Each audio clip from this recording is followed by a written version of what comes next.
കടപുഴകി വീണ വൻമരം മുറിച്ചു നീക്കാൻ ഫയർഫോഴ്സിന് സഹായവുമായി പഞ്ചായത്ത് പ്രതിനിധികൾ. പിണ്ടിമന ഗ്രാമപഞ്ചായത്ത് പ്രസിഡന്റും പഞ്ചായത്ത് അംഗവുമാണ് പൊതുജനങ്ങൾക്കൊപ്പം ഫയർഫോഴ്സിനെ സഹായിക്കാൻ മുന്നിട്ടിറങ്ങിയത്. വേനൽമഴയും കാറ്റും മൂലം സംഭവിക്കുന്ന നാശനഷ്ടങ്ങൾ നിരവധിയാണ്. പലപ്പോഴും ഫയർഫോഴ്സിന് പലയിടത്തും എളുപ്പം ഓടിയെത്തുക അസാധ്യമാകാറില്ല.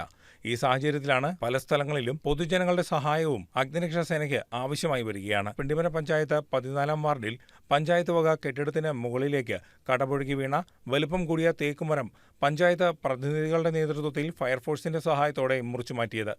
Pindimana panchayat president KP George, panchayat അംഗം പ്രിൻസ് ജോൺ എന്നിവരാണ് തേക്കുമരം മുറിച്ചുമാറ്റുവാനുള്ള പ്രവർത്തനങ്ങൾക്ക് മുന്നിട്ടിറങ്ങിയത്.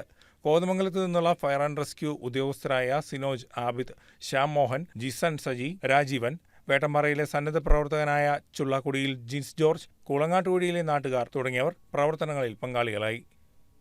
News desk KCB news.